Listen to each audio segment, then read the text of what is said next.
Welcome back to The Person Everyone Needs. I'm your host, Webb Hoggard, and today I want to talk about one of those lines that can change who you are. It can change your day, and it could change somebody's life forever. The person that everyone needs is someone who fulfills the golden rule. Jesus, in the middle of speaking in the Sermon on the Mount, he begins to bring it to a crescendo. He brings the whole thing to a conclusion. And as he concludes, he uses the phrase, treat others the way you want to be treated. My oldest son, Luke, one time came to me after Royal Rangers, which is our boys ministry that's on Wednesday night. And he told me that he had punched someone, I believe it was. And I said, buddy, you can't do that. What in the world? Why would you do that? And he said, well, I treated him the way he treated me. Ain't that what the Bible says? And I said, oh, buddy, I know from the purity of your heart you thought you were doing what the Bible says, but the Bible actually says treat others how you want to be treated, not the way you've been treated. And he just melted in front of me, turned and began to cry. He just felt like he'd failed God completely. And I said, buddy, you misunderstood, but we can get it better next time. The truth is, what could really change that person's life is treating them the way you want to be treated. You know, even when you've messed up, even when you've hurt somebody's feelings, do you want somebody to punch you back? Do you want them to yell at you? And the truth is, I've prayed prayers that implied that's exactly what I wanted, because there are times where I don't need to act that way and I need someone to retaliate. But the truth is, how do you want others to treat you? How do you want others to treat your children when you have them? That's what we've called to do. And so the golden rule tells us that we should treat others the way we want to be treated. That's what fuels my opening the doors for people when they're behind me, and I like to hold the door open and let other people walk through first. That's what fuels my, if I'm going to go eat somewhere, you know, asking others who wants to go with me, or what do they want, or what do they prefer to do.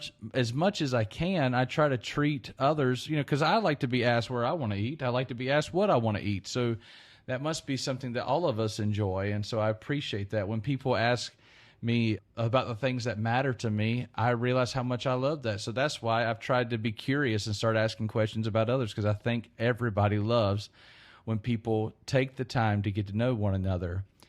There's the phrase that I've been thinking about like a lot in church culture, but also beyond that, is be who you needed.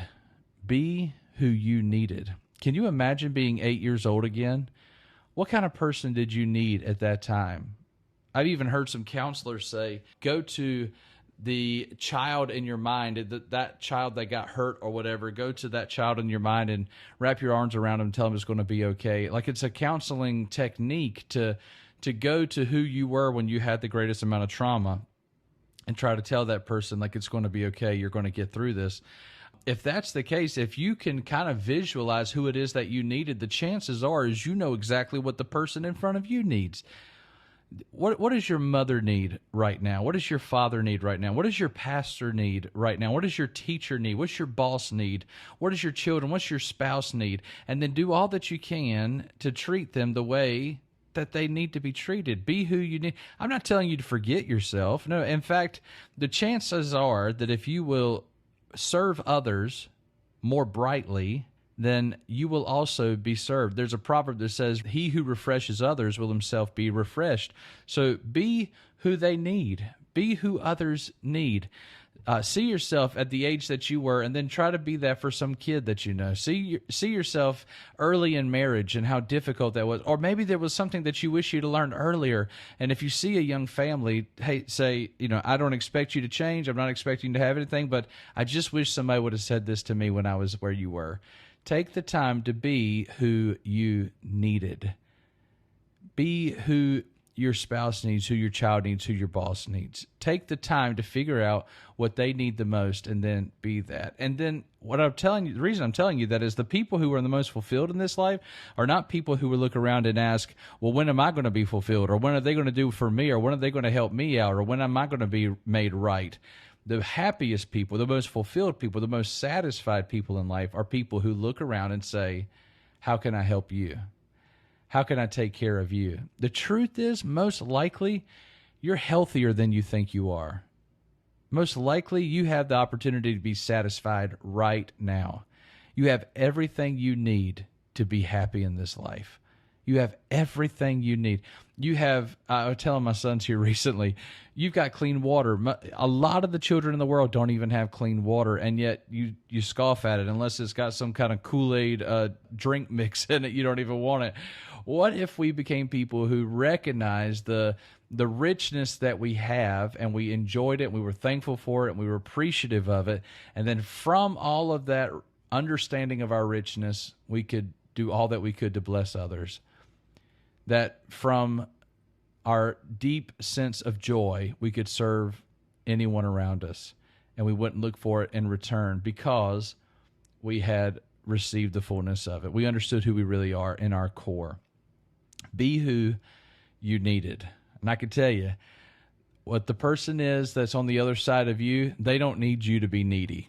I can almost guarantee that's not a need they have. What they need you to do is be more whole, complete, and then do whatever you can to serve them where they're at. And you say, well, that's not fair. What if I get taken advantage of? You probably will. But you have a Savior in heaven. You have a Father in heaven that loves you so much, they're going to take care of you, even if you get taken advantage of. Well, what if I get taken advantage of? Who's going to teach them a lesson? You got to trust that God's going to teach them that lesson. You know what I'm saying?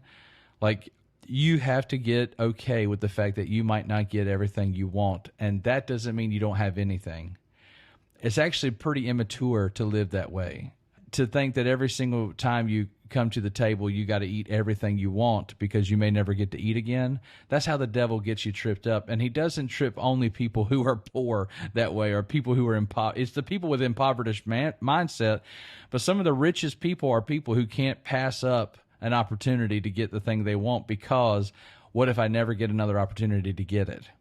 Well, if you can realize the abundance that you have, then you could spend more time with joy and being satisfied with what you have. Then you don't become as greedy or needy or lustful as you are now. So I hope this makes some sense. Let me try to make it clear for you. Being who you needed will obviously help others, but it will also be a blessing to you. Can you imagine how great you will feel and how important you might become to somebody if you become the person that saw where someone else was, even in the midst of your pain perhaps, but you saw where someone, and you decided to do what they needed most over what you wanted most? Can you imagine what would change in your life if you decided to be what others needed most instead of what you want most? That's a person that everyone needs.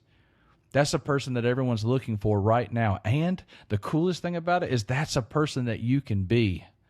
Now, people who are just looking for a handout or just looking, there are people who would take advantage of you. Look, I understand that there are people out there like that. And I'm not telling you to do that every single day, but maybe just today, find somebody that you know that you can meet the need that they have, and do it with all your heart, mind, soul, and strength. And then see if you don't feel more fulfilled afterward than you did before. People who are connected and well connected to their deficits are people who are going to be regularly unsatisfied. But those who recognize what they have and are thankful for it, people who are grateful, they change the world for themselves and for others. And so I can't encourage you enough. Be who you needed. When it comes to church, think about the first-time guest. Be who you needed on their first time going to church.